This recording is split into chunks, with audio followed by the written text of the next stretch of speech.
Shalom and welcome to this home edition of the Middle East Report. And in this program today, we'll be reviewing some of the major news stories that affected Israel and the Middle East in the year that was 2021.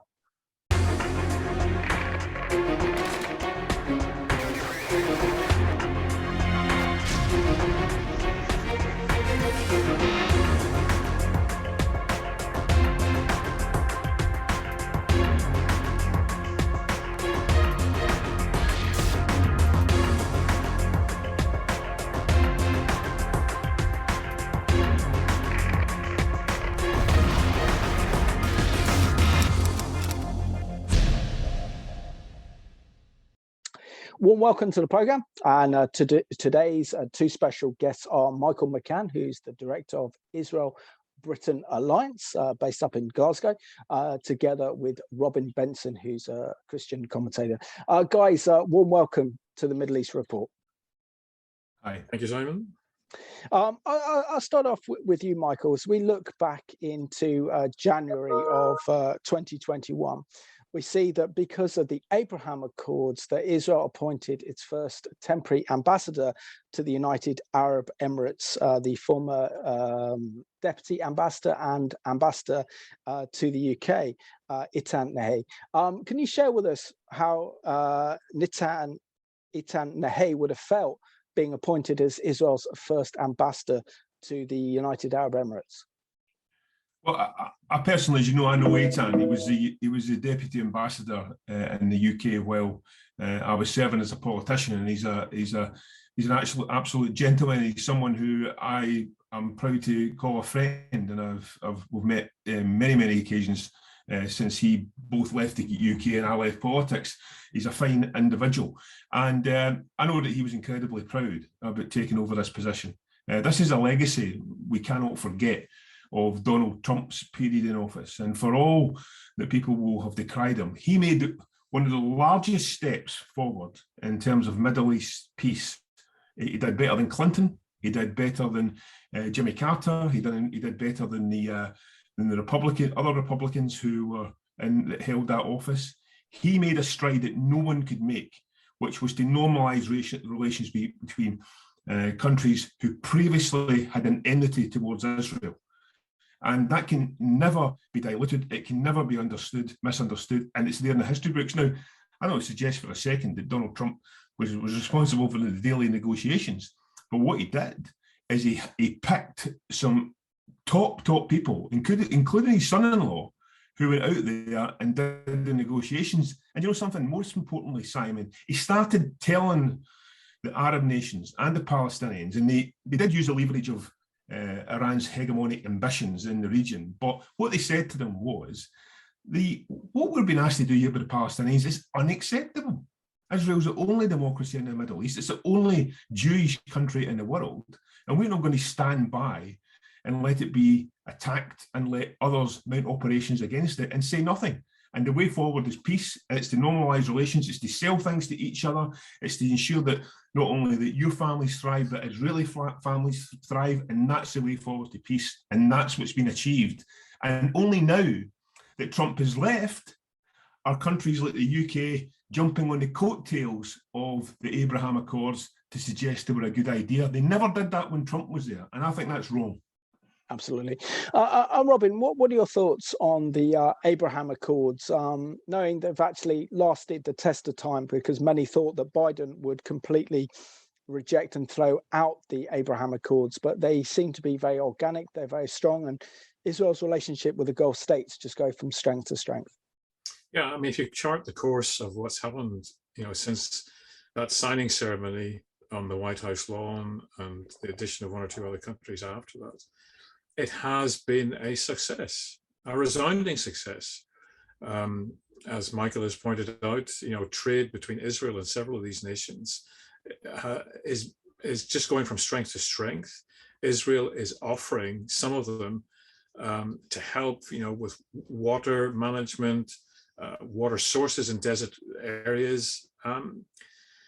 So, the last year has seen one layer built upon another, reinforcing, as Michael has said, in some senses, I think the risk that the Trump administration took in forging ahead with these, but proven over and over again that it was worth it. Now, I have to say to you that you can talk among some pro-Israel evangelical Christians who have got concerns about certain aspects of the Abraham Accords, but setting that aside on a human level, on a political level, on a diplomatic level, on an economic level, they are a resounding success. And all sides are to be commended for sticking at it, even through some of the most difficult circumstances that we're probably going to talk about, in the time that we've got together, this afternoon. And we also saw in January that President Joe Biden was inaugurated as America's 46th president. And we have this video to go to now that's called, "What Could a Biden Administration Mean for Israel?" Sunday marked the third anniversary of President Trump's recognition of Jerusalem as Israel's capital. To celebrate, Israeli Prime Minister Benjamin Netanyahu put Trump's declaration alongside President Harry Truman's recognition of the newly born state of Israel in 1948. These two historic proclamations will never be forgotten. They'll never be forgotten by the Jewish people and by the Jewish state. They will be cherished for generations. However, there are concerns that some of the advances made by the Trump administration could be changed or even reversed. So far, Joe Biden has indicated he would likely keep the U.S. Embassy in Jerusalem if he becomes president. But what about other Trump policies in the Middle East? Michael Oren is Israel's former ambassador to the U.S. With respect to Iran, both the former vice president and his running mate, Senator Harris, have said unequivocally that they intend to renew the Iran nuclear deal of 2015. If Iran returns to the levels of uranium enrichment established by that deal, it's not very difficult for Iran to do. And that means lifting sanctions. And that has profound ramifications for Israel in the Middle East. Netanyahu also noted other positive moves made by Trump on Israel's behalf. You recognize Israel's sovereignty over the Golan Heights. You recognize Israel's legitimate rights in Judea and Samaria. You proposed a realistic peace plan that acknowledges those rights and maintains Israel's ability to defend itself. You forged the historic Abraham Accords. Oren believes a Biden administration would not invest in those accords the way the Trump administration has. I don't think they're going to invest money, for example, in building the Israeli-Sudanese peace, because that belongs to the Trump era. And again, the emphasis will be on the Palestinian issue and not on the Abraham Accords. On the Palestinian front, Senator Harris has embraced a return to negotiations with the Palestinians and stated, "We are committed to a two-state solution, and we will oppose any unilateral steps that undermine that goal." That signals opposition to building in the Jewish communities in Judea and Samaria, the West Bank, and restoring funding to the Palestinian Authority. From Tehran to the West Bank, it's clear a Biden-Harris administration would set a dramatically different course than what President Trump has for the past 4 years for Israel and the Middle East. Chris Mitchell, CBN News, Jerusalem. And coming back from that, Michael, what are your thoughts on President Biden, knowing that the Democrats have completely ripped up all of President Trump's achievements in the Middle East? We see that the Iranian regime has been brought in from the cold, and they're negotiating again with the Iranian regime over its deadly nuclear weapons program. We also see that that the Biden administration has boosted and given its support to the Palestinian Authority, even giving its support to try and reopen the US consulate in West Jerusalem to be the embassy for the Palestinian Authority in a future Palestinian state. We've also seen that the Biden administration as well has continued to fund the Palestinian Authority, despite the fact it's using that money to pay for Palestinian terrorists in Israeli prisons and giving them salaries on the number of Israelis they've killed and murdered as well, and done nothing to change the Palestinian education system and media, which is full of incitement and hatred and violence against Israel and the Jewish people. What are your thoughts on the Biden administration and their policies towards Israel and the Middle East? Not a lot, and to give you a very short answer, but the bottom line is that In terms of the consulate question, that isn't going to happen without Israel's approval. So I don't see that happening at all. In terms of the childishness of the Biden administration, not recognising the Abraham Accords as a significant achievement, it's just childish. It's just pathetic. It's childish. And for someone who used to come from that side of politics, I just find it embarrassing.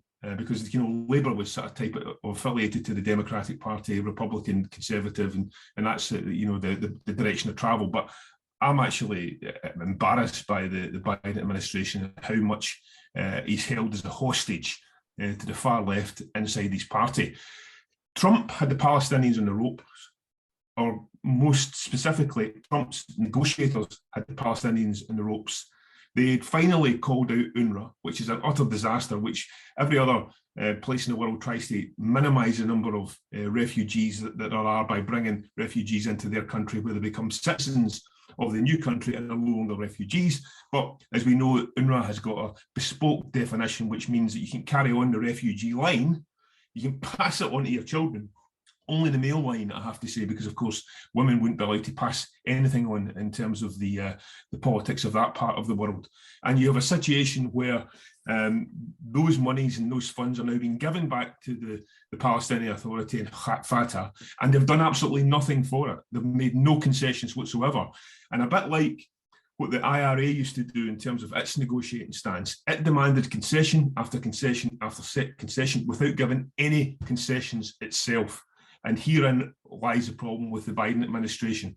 They are absolutely clueless in how to take this forward. They hate the fact that Trump had a success, which keeps on being mentioned, which they will hate every moment of that. And I've got to be honest, in terms of Iran, the good news is that the rest of the world is actually more cognizant of the dangers that Iran presents than the US. And apparently, what I'm reading, and I'm just reading like any other person in the country in terms of the report backs, is the UK isn't happy at all with Iran's stance, that they're playing hardball, despite the fact that many parts of the country are in penury because of the fact that they can't trade and they can't do business with the rest of the world because of sanctions. And so therefore, we're in this situation where the Biden administration are desperately trying to cling on to this lifeboat of putting the Iran deal back in place. But the rest of the world is unhappy about doing that. And they are really caught between a rock and a hard place. They don't know where to go in it. They're rudderless, they're leaderless, and they have got no one. The President of the United States has got no authority whatsoever. I can hardly believe that I'm saying those words, but he has no authority. He's a laughingstock figure across the globe. And I'll tell you this, China and Russia's Putin's Russia must be laughing all the way at the bank in this one, because they know they can virtually do anything, and they've got an indecisive leader, and I put this in inverted commas, of the free world. Also, it's important to note that it took President Biden 28 days to call the Israeli Prime Minister Benjamin Netanyahu, which was shameful considering the closeness in the relations between Israel and the United States. In February, we also saw that Kosovo and Israel established diplomatic relations, and Kosovo became the first Muslim-majority country to recognize Jerusalem as Israel's capital. Then in March, we saw that Israel becomes a country with the highest vaccinated population per capita in the world against COVID-19. And then also in March, we saw Israel's fourth general election in 2 years. Robin, what are your thoughts on this general election that proved to be another stalemate again after 4 years? And then we saw the re-emergence of this new coalition government between Naftali Bennett and Yair Lapid. Yeah, I mean, I can remember back, probably all of us were keeping tabs on what was going on with this fourth election, I suppose vainly hoping that there might be a more conclusive result. And then realizing, no, it's exactly the same situation as it was before Benjamin Netanyahu called the election.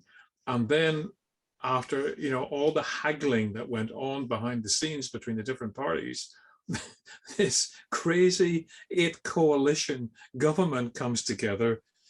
And again, I can remember in the first 2 or 3 weeks, most of the political pundits on both sides of the political spectrum and in between as well, saying, "Oh, this is never going to last." They'll fall out with each other over some major issue, and it'll just disintegrate. And here we are, 9 months later, they're still in power. Now, I have to say, again, reading between the lines, reading some of the comments, initially the thing that held them together was their hatred of Benjamin Netanyahu and their determination to make sure that he didn't get back into power should a government coalition fall apart. But I think we've even moved beyond that stage now, 9 months later.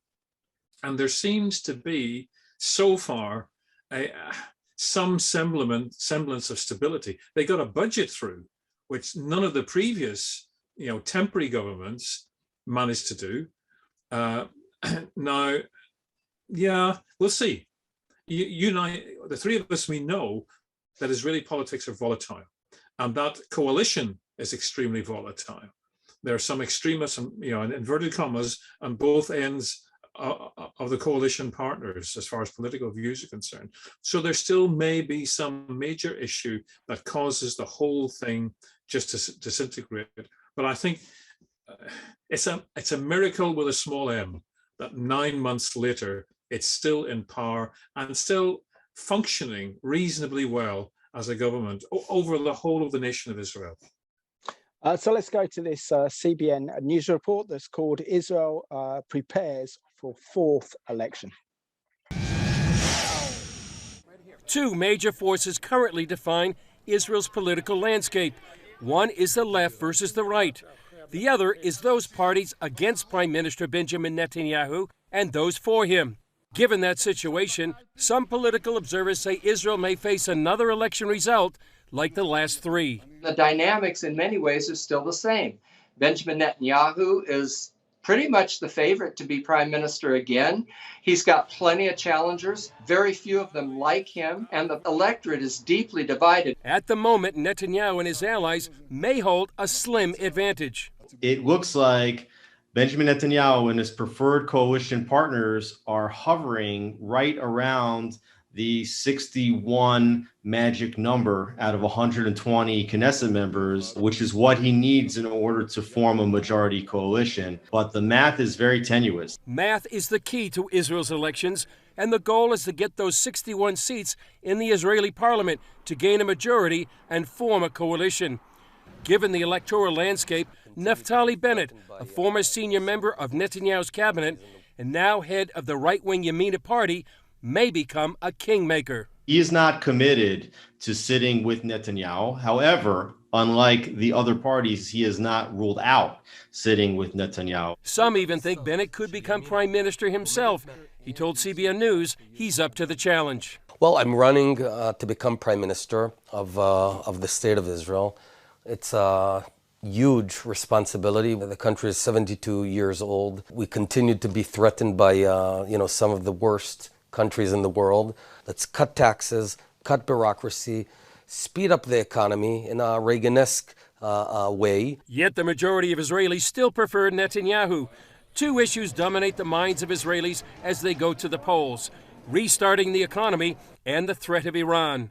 The impact of a new U.S. administration is another major factor. If the United States embarks on a back to the future policy of going back 5 or 6 years to putting more pressure on Israel and easing the breakup on Iran, I think that that's a voting issue that Israelis really have to be concerned about. What Israelis decide will make a huge difference, not only for Israel, but for the region. Stability for Israel is key to stability in the Middle East. And if Israel continues to be in chaos and Washington continues to be in chaos, there are going to be a lot of powers around the world tempted to exert their influence and make their mark in the Middle East. And that's probably dangerous for all of us. So it's a good thing to be praying for stability in both capitals.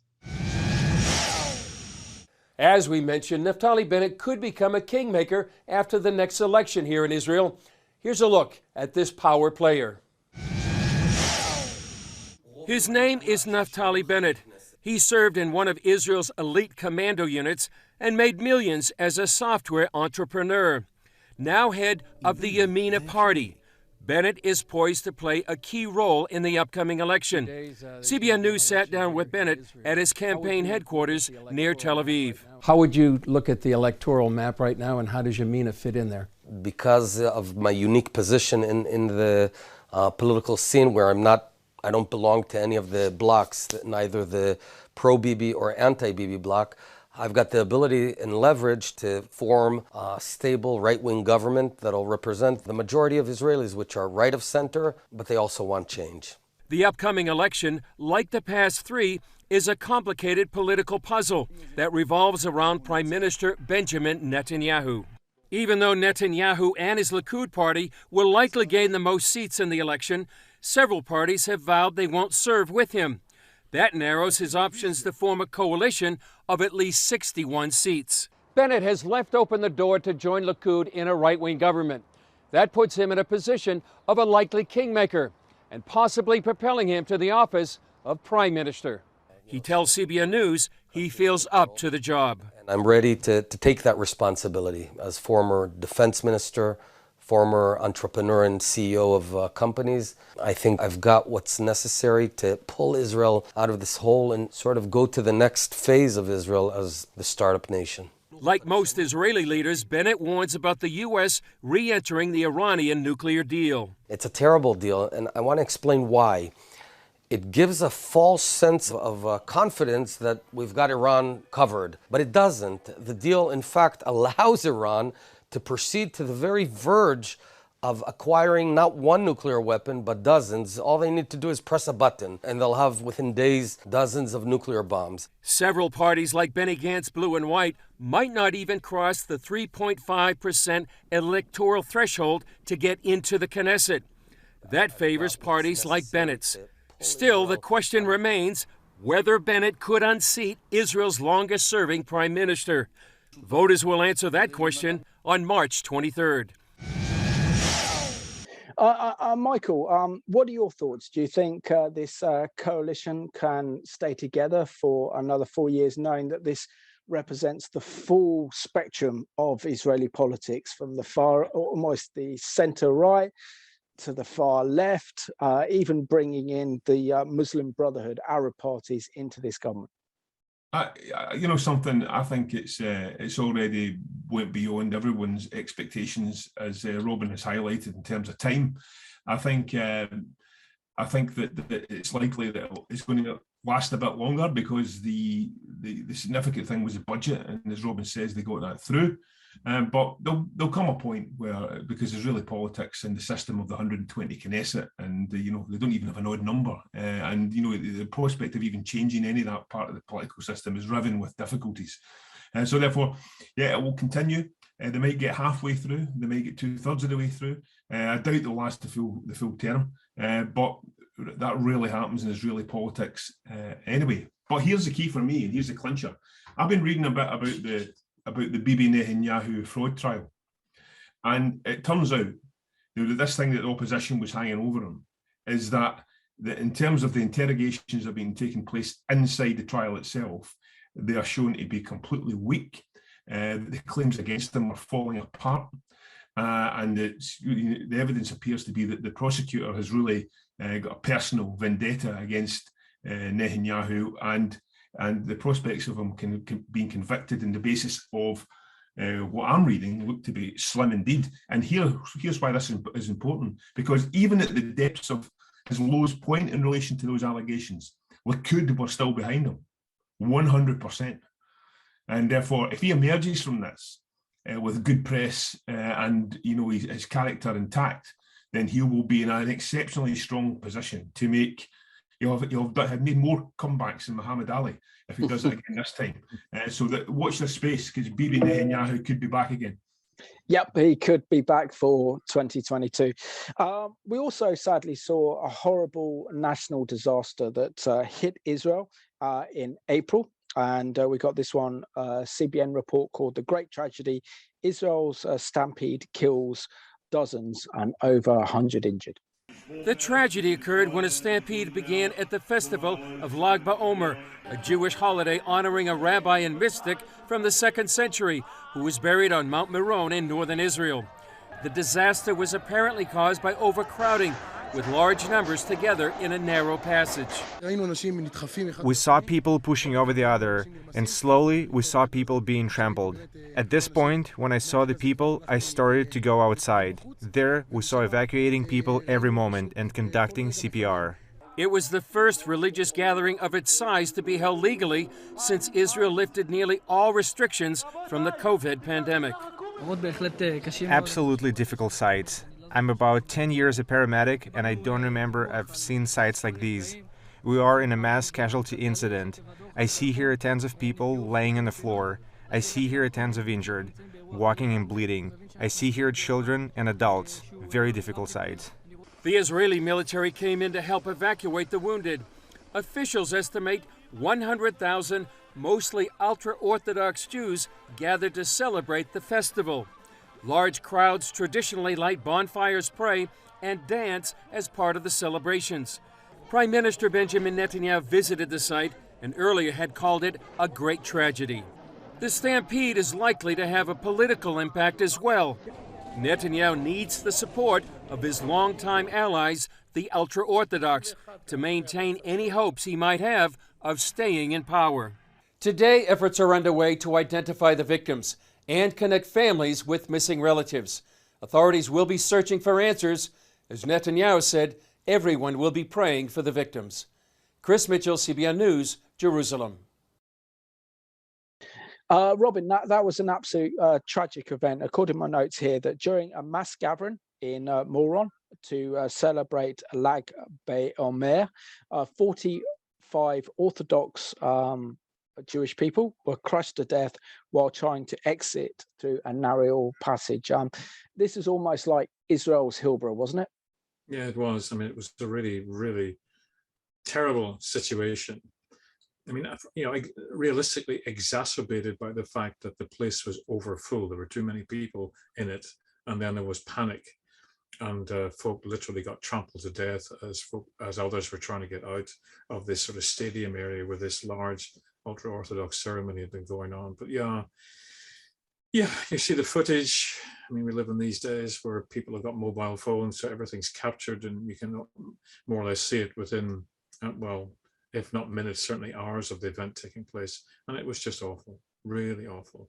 Very sad to see, the hurt and the pain and the distress of families who have lost loved ones in such a, particular situation. Yeah. Absolutely tragic, and we need to still keep the family members in our prayers over that horrible catastrophe that hit Israel in April of 2021. And in May of 2021, we saw almost unprecedented violence erupt on the streets of Israel. Israeli Arabs in Jerusalem firing fireworks at Israeli police up on the Temple Mount. We also saw violent demonstrations by Israeli Arabs burning down Israeli towns. And this was combined with the fact that Hamas fired over 4,000 rockets and missiles into Israel, the worst violence that Israel had seen since Israel's war against Hamas in 2014. Michael, all of us worked extremely hard to raise the awareness of what was happening to Israel during that time when Israel was under attack. But don't you think that actually it was Biden's policies towards the Palestinians and the rivalry between Hamas and Fatah that really brought this new conflict about in Israel? Well, there was one word missing from your introduction there, and that was orchestrated. Every part of the violence was stage managed, orchestrated by the Palestinians. In terms of what we know of this region of our world, peace is maintained for short periods of time with sporadic outbursts of violence, and then there's a big set piece event in terms of violence. In the last few years, it was 2014 Operation Protective Edge. Then we had the Gaza border dispute, again orchestrated, and then we had the conflict in May. From my perspective, I think it demonstrated how far we've come as the Israel-Britain alliance, because we sent over 20,000 pieces of correspondence, not us, our supporters across the UK, and our biggest ever letter campaign sent letters to MPs, copied to the Foreign Office saying, we support Israel, they are under attack by a violent terrorist organisation named Hamas.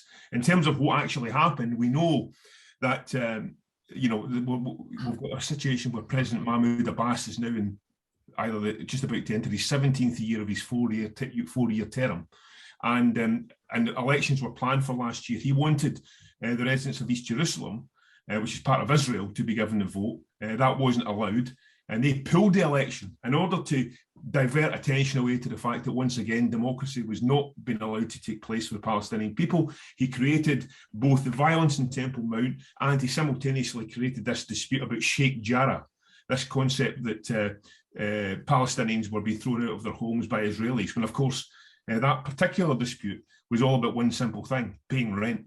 If we live in houses that are rented, you're obliged to pay the rent. If you don't pay the rent, you pay the consequences, and that means you can't live in the house anymore. And that's what that was all about. Nowhere, and that's why we had a further campaign later in the year in the IBA about BBC bias against Israel. We had the situation where Jeremy Bowen was putting out reports which were deliberately skewed to try and accuse Israel of upping the ante in terms of the violence, accusing Israel of killing families and children, which was proven demonstrably not to be true. It was Hamas rockets that were hitting their own people, or allegedly their own people. And we had Fatah desperately trying to do anything to cover up the fact that they were not following the democratic process. That's what it was all about. But again, what did we see? The normal cycle of Hamas firing the rockets, a lot of them breaking the shield of Iron Dome and hitting targets in Israel. And the concept of proportionality is that Israel's meant to sit back and just accept these rockets firing and not do anything about it, which of course is nonsense. Israel responds, and because Hamas deliberately put the people in harm's way, firing rockets from dense civilian areas, and Israel does everything it can to avoid civilian casualties, to the point where they're given notification of when they're going to take out parts of the Hamas apparatus, but yet Israel's the one that gets criticised. So, you know something, I didn't find it unusual at all that the BBC was biased, because they are serial, illustrate and demonstrate they've got a serial bias towards Israel, not least because of the incident we saw when the kids were lighting the Chanukah candles in London, and they were attacked and abused by people in the streets, and the BBC then turned that report round as if it was the children's fault who were lighting the Hanukkah candles. So unfortunately, we still have got a really, really bad element in terms of how coverage takes place of Israel. But aside from that, as far as I was concerned, Israel defended itself. Yeah, they lost people, which is an absolute tragedy. They defended themselves, but more importantly, more and more people around the world were defending Israel's right to defend itself, including sleepy Joe Biden. The one thing he did right during the whole of the year. So we have a news clip or news item produced by the Israeli Foreign Ministry, now called Israel and Gaza. Let's put the facts right. So this is thanks to the Israeli Foreign Ministry. They say Israel is preventing Muslim worshippers from visiting the Temple Mount. Fact, Israel upholds the freedom of worship for everyone. They say Israel attacked the Temple Mount. Fact, Palestinians held violent riots at the Al-Aqsa Mosque, even setting a tree on fire on the holy site. Israel successfully responded to this situation by dispersing the riots and did so without one single fatality. They say Israel is occupying Gaza. Fact, Israel withdrew from the Gaza Strip in 2005, and there is not one single Israeli civilian or soldier in Gaza.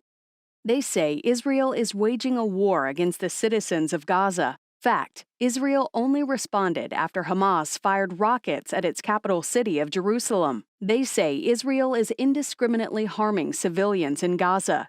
Fact, Israel gives advance warning to residents to evacuate buildings in Gaza that house terrorist infrastructures. Israel is taking every step possible to prevent harming civilians in Gaza. But the fact that Hamas uses its own civilians as a human shield makes this a highly complex combat situation. But why did Israel go to war with Gaza? Israel did not instigate this conflict. Gaza's civilians have been taken hostage by Hamas. Israel is fighting against terrorist organizations like Hamas and Islamic Jihad, whose goal is to kill Israelis and wipe Israel off the map. Robin, I know that you wanted to respond to what Michael said, but also can we talk about how this conflict ignited a wave of Jew hatred around the world.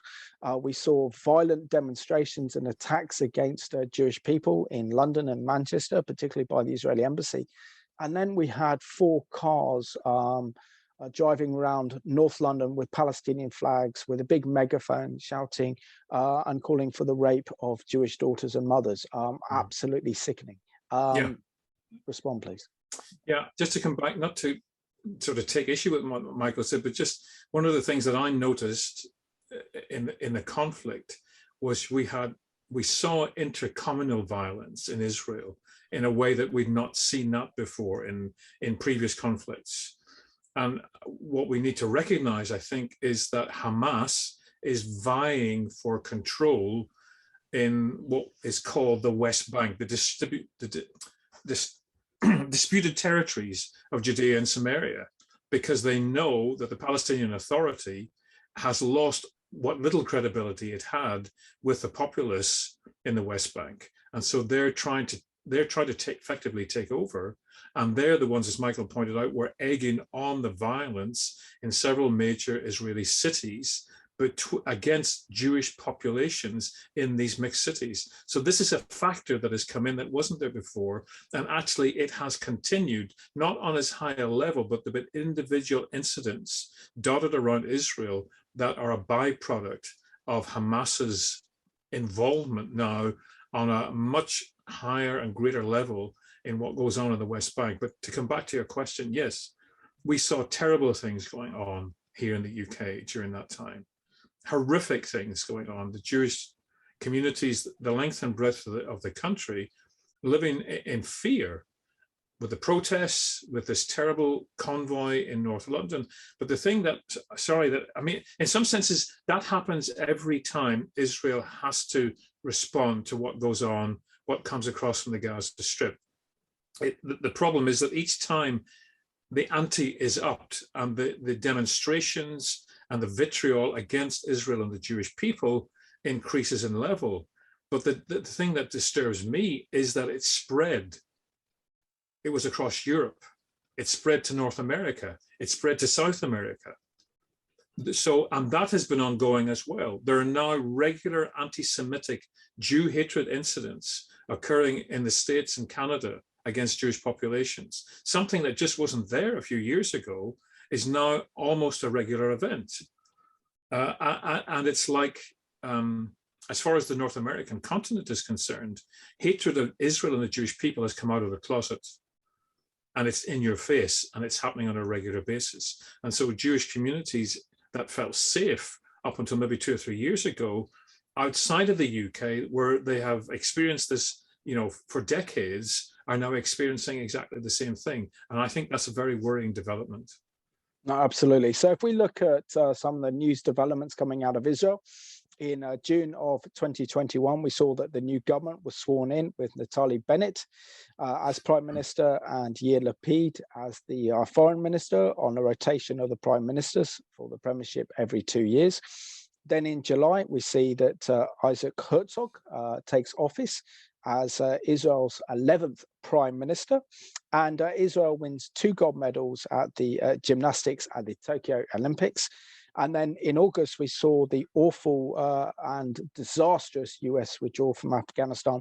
And Michael, we have to touch upon this one because this was described as being one of the worst foreign policy disasters in American history, and just was a complete replica almost of America's withdrawal from Saigon during the Viet Cong War.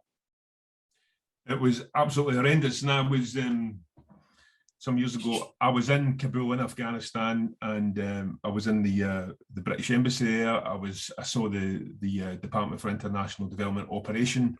I saw the security and the whole infrastructure of the security around the US Embassy, because everything's very centralised in terms of all those places, sensible to keep everything together and so that you could defend yourself from attack. And I was speaking to people who had been there before me when the Taliban were in control, and they explained the difference that women wouldn't be allowed to walk in the streets and all that type of stuff. And then we went through this transition in terms of the the war that took place and the forces that we put on the ground alongside the American forces and others, where we lost loads, hundreds of British troops and thousands of American troops and others. And we went through every single part of that pain, all of it. And then we saw the shambles that Joe Biden presided over. It wasn't just in terms of the actual shambles on the ground. It was the fact that the Taliban, the people that we had taken the military action against, were so much in control that they were dictating the timetable. You know, we're not going to allow you an extension. We're not let you, and all these people who had previously worked for the UK government, worked for the USA government, who were trying to get their credentials verified so that they could get out of there, knowing that execution was on the way for them because they had helped the enemy. And any suggestion that somehow you could take the Taliban's word of honor that these people would be safe was just utterly ridiculous. And we saw those horrible scenes, people offering up their children to soldiers to say, please, you can't take me, but take my child. That was the message that those pictures were sending out. I think, and the British people, and this is that will come, because I never presided, I wasn't involved in the decision-making process, and I wasn't in Parliament to vote on any of those things. But the question that the British people will ask in the future, and the US people, is the next time something like this is muted, so why? Why should we be doing anything? Because this is our experience of when we decide that we're going to just pull out. And I've got to be honest with you, you would like when I was mentioning Trump earlier on about the whole concept of the Abraham Accords, you know, okay, you can think what you want about Donald Trump, but he had some excellent people around him to deal with that particular subject. Where were the great brains around Biden to deal with the Afghanistan evacuation? And then what's come to light in recent terms about the UK, now many of these allegations, I don't know if they're founded or unfounded in terms of Dominic Raab being asleep at the wheel. I do know that he's a micromanager. I've been told this by a number of sources, good sources, that he wouldn't let anything cross his desk without him seeing it. And the problem with that is there's so much in those red boxes. It's how do you physically do that? And he was probably preventing decisions being made because he micromanages so much. So a whole series of calamities and disasters, and lots of innocent people, mothers, fathers, and children have died as a result of the West, and the USA in particular, letting them down. Yeah, I mean, I read an article last night on a Christian news site that apparently in the last couple of days, someone in the State Department in the States has owned up to the fact that 62,000 Afghans were left behind. 62,000 who had the right to get out. And tens of billions, not millions, but billions worth of military equipment was left behind with no effort whatsoever, to take it out, and it's just handed over to the Taliban. And then, we saw that the news at the time, it's disappearing off into all sorts of places, for re-engineering, to be used by America's enemies. It just beggars belief that the Biden administration could have taken the course of action that they did. It was just absolute insanity. And the West will pay a price for it eventually, one way or another. And because Robin, of course, the crucial thing is that you can accuse us as the UK as a lot of things, but the US operation was so big that it covered everybody else, and that we've got a responsibility. Yep, but the US were the leaders, and they let everyone down.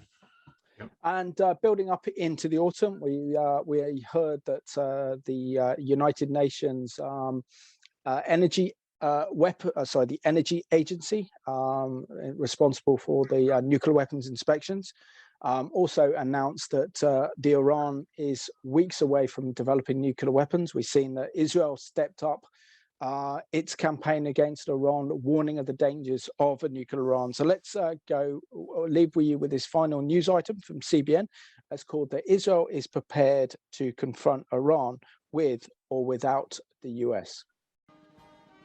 When Israeli Defense Minister Benny Gantz met with U.S. Secretary of Defense Lloyd Austin recently, he reportedly presented a timeline for an Israeli attack on Iran's nuclear program and told Lloyd Israel is preparing for the Iranian challenge at the operational level.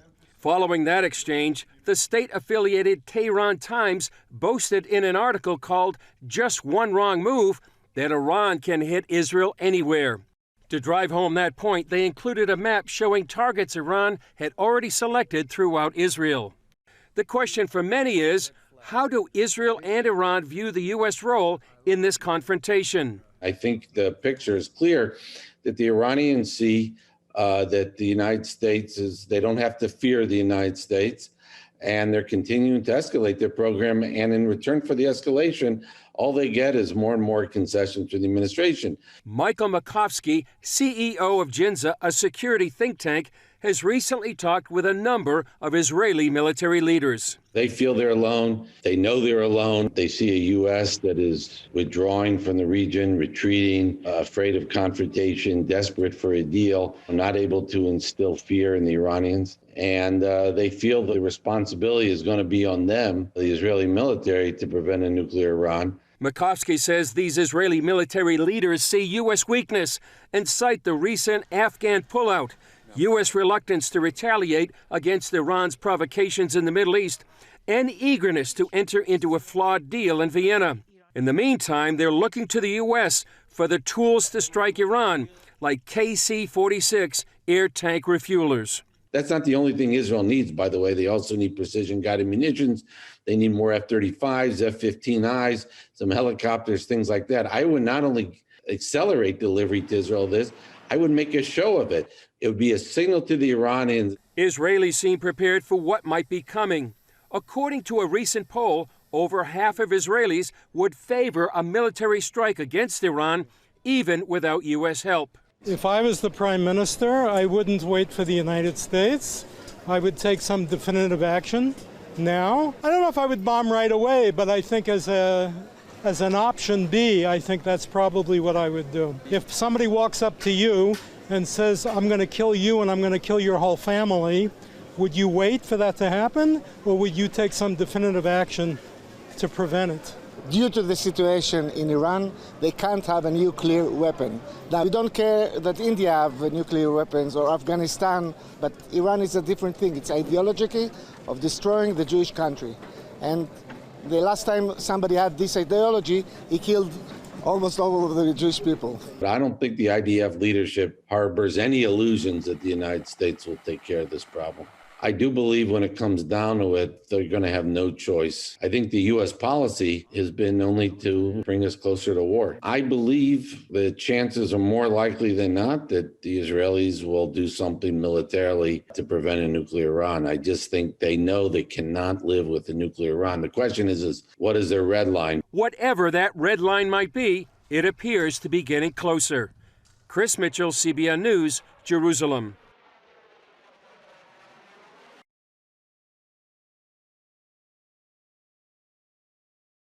Down to the last 6 minutes of this news review of the year for 2021. Robin, I suppose the big foreign policy issue facing Israel today and also the West is the issue of a nuclear Iran. We've already seen in that news item that Israel is prepared to go against the Iranian regime and take out her nuclear facilities without the support of the US. Do you think that this is what Israel would do in 2022? Well, whether it happens in 2022 or sometime beyond that, none of us really knows. But I think, for those of us who've been watching what's been going on in the land of Israel since July, August, there have been so many senior politicians, so many senior members of the IDF have publicly stated, categorically that Israel is going to deal with the Iranian nuclear threat. I think we need to take that at face value because they've never done that before. And Israel, beyond a shadow of a doubt, recognizes that as far as the human level existence of the state of Israel, Iran is its major threat in the world today. And whether Israel gets the United States support or not, I think in the end is irrelevant. Because the Israeli government at the present time, if it lasts on for another year or two, is going to have to make this hard decision. But I don't think they'll do anything else but take it. Can I just say that I had the privilege to hear Ehud Barak speak, who was a a former Prime Minister of Israel, and I heard him speaking at a private dinner, but he was speaking openly. He said, it doesn't matter who's here, who wants to hear it. Let me just be clear. If Iran enriches enough nuclear material to create a bomb, we will end it. Full stop. Yeah. And I don't believe that's any different. That's a different decision that will be taken by any other Israeli Prime Minister. It is an existential threat, and it must be dealt with. Yeah. And on that issue, Michael, the seriousness of this is so big in terms of the repercussions. We know that Israel's been threatened by the Iranian regime, by the former Iranian president Ahmadinejad, threatening to wipe Israel off the face of the earth. We've seen the supreme leader also call for the destruction of the state of Israel. If they acquire those nuclear weapons, then they have the capability of doing that. But they're also testing long-range nuclear ballistic missiles that could hit European capitals, including London, and even the United States as well. So this is just not an Israel threat. But what do you think the implication will be that if Israel takes military action to take out Iran's nuclear facilities, then the hatred around the world that we're going to be seeing directed at the Jewish people, directed at Israel, the embassy, Jewish synagogues, Jewish schools, we're going to probably see an explosion of anti-Semitism like we've never seen before. How do we prepare ourselves to stand for Israel when something like this happens? Well, two things. One, if and when it does happen, we say, the first thing is, people like us, we stand up and say, thank you, Israel, because you have defended us against the threat that was facing everyone, but you're the only one that has the guts, the courage to take it on and deal with it. Yeah. And we must do the same as we do in the same way when Israel is attacked by Hamas or any other organisation. Because bear in mind, it's thwarted many attacks over the years, many of which we will never have heard about in terms of the way that Israel's special operations and Mossad go about their business. They don't mess about. They do what we would want our government to do on our behalf, which is to take out the threat. And we must stand if and when it does happen. It will be a responsibility to the three of us and every single viewer of Revelation TV and every single lover of freedom and democracy and the ability to pursue your faith. That's our responsibility. Stand up and stand beside Israel. There's no ifs, buts, maybes. We must do it. Totally agree, Absolutely. Michael. Well said. And we're down to the last 2.5 minutes of the program. Robin, as Christians and Christian Zionists, how imperative is it that we continue to stand with Israel and the Jewish people as we go into 2022 with all the unknowns that this year holds? Well, as Michael has just said, even if Iran puts it off, there'll be other threats to Israel. Hamas will start again from the Gaza Strip, or they'll start something from the West Bank. So there will be further opportunities for the Christian community and those who are of no faith, but still love democracy and recognize Israel for what it is as a democratic state in the Middle East, to stand shoulder to shoulder with the Jewish people in the days, months, years ahead, because they need it. They're a minority in our population. They need to know that they're not alone. They need to know that there are others who are willing to stand with them. And Michael, how important is it that what we've seen over the last year or so is a really strong relationship developed between Britain and Israel, and how that relationship needs to continue, despite the fact that we may no longer see Boris Johnson as the British Prime Minister in 2022? Well, can I, if you don't mind me being parochial, and I'll just align it to our successes. We've had our most successful ever year in 2021 as Israel Advocates. 9 campaigns, over 170,000 pieces of correspondence sent by individuals to their politicians and to the targets we've identified. The biggest ever show of support for Israel's right to defend itself in the conflict with Hamas in May. We banned Hamas. We finally got the British government. We paid our part. Your viewers who participated in our campaigns played their part in banning Hamas, a terror group that wants to wipe Israel off the map and kill every Jewish person in the world. And in addition to that, even as late as the 10th of December, Simon, we managed to get the UK government to finally vote against the special committee which was set up by the UN to look at to investigate Israeli practices against or affecting the human rights of the Palestinian people. The only other country that's had a special committee set up to look at the way it does business was apartheid South Africa. So your viewers won't need me to connect the dots to tell you what they were up to there. The British government has abstained. Every year it's abstained. This year they voted against. And it's because of people standing up. Doesn't take long, sending an email, joining our campaigns, and we're going to present your viewers and everybody across the United Kingdom with more opportunities to stand by Israel in 2022. So Michael and Robin, thank you so much for being my Zoom guest on this home edition of the Middle East Report, as we looked into the kind of major issues affecting Israel and the Middle East in the year that was 2021. And in 2022, we've got to continue our support for Israel and the Jewish people. There will be challenges. There will be earth-shattering events that will force us to continue to be bold and courageous in defense of Israel and her righteous cause and the Jewish people.